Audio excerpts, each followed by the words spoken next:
আমাদের জানতে চাই ক্রমশই প্রাপ্তির পাল্লা ভারী হচ্ছে, আজকে একটা যোগ হলো তার সাথে, কেমন লাগছে?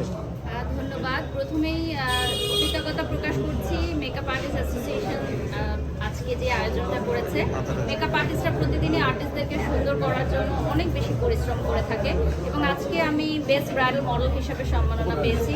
আমি বাংলাদেশের সর্বাধিক মেকআপ আর্টিস্টদের সাথে অ্যাজ আ ব্রাইডাল মডেল হিসেবে কাজ করেছি। যখন কাজের শুরুতে আমি আসি মডেলিং করি, তো মেকআপ আর্টিস্টদের সাথে আমার একটি দারুণ সখ্যতা রয়েছে এবং আমি মনে করি যে যত বছর ইন্ডাস্ট্রিতে আমি কাজ করব, মেকআপ আর্টিস্টদের কাছে আমি অনেক কৃতজ্ঞ যে তারা আমাকে এত সুন্দর করে প্রেজেন্ট করেছে দর্শকদের সামনে। এজন্য আমি হয়তো তাদের ভালোবাসা অনেক বেশি পেয়েছি। এটা আমি সবসময় মেকআপ আর্টিস্টদের কৃতজ্ঞতা স্বীকার করি।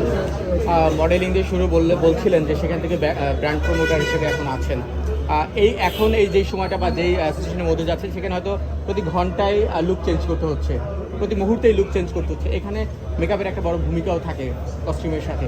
এই জায়গাটা কি বলবেন মেকআপ সম্পর্কে? এই জায়গাটা মেকআপ আসলে এমন একটা জিনিস যেটা ভিন্ন ভিন্ন দিবসে ভিন্ন ভিন্ন মেকআপ দরকার হয়। বিভিন্ন ইভেন্টের জন্য কোথায় মেকআপ কতটুকু পরিমাণ করতে হবে, কী ধরনের লুক নিতে হবে, এটা বোঝার জন্য বলিউডে কিন্তু মিডিয়া ম্যানেজার আছে বা সেলিব্রিটি স্টাইলিশ আছে, যারা আসলে সেলিব্রিটিদের এগুলো রেডি করে দেয়। বাট বাংলাদেশেই মনে হয় শুধু আমরা এগুলো একা একা রেডি করি। বেশিরভাগ আর্টিস্টরাই, গুটি কয়েক আছে, বাট আমরা নিজেরাই রেডি করি যে কী ড্রেস পরবো, কী মেকআপ করবো। সো এটা কিন্তু অনেক বড় একটা মেন্টাল স্ট্রেস যে আমাকে সবচেয়ে সুন্দর লাগতে হবে, আকর্ষণীয় লাগতে হবে। ডেফিনেটলি এটা আমরা যখন কোনো প্রোগ্রামে যাই প্রত্যেকেই চাই যে আমাকে অনেক সুন্দর লাগুক।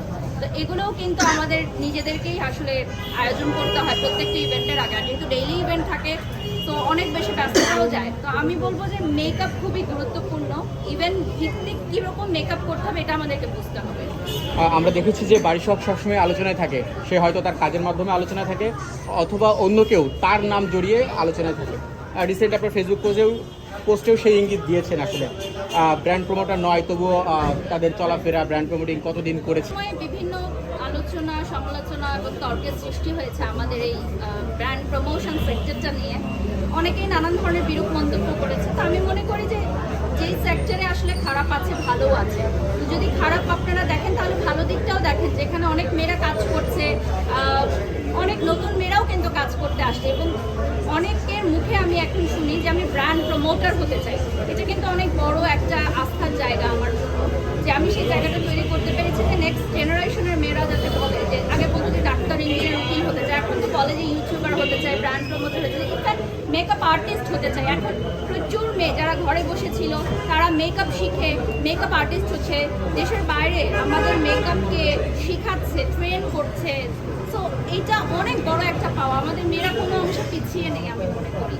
সম্প্রতি আপনার ফেসবুক পোস্ট দেখলাম, একজনকে ইঙ্গিত করে অনেক কিছুই লিখেছে।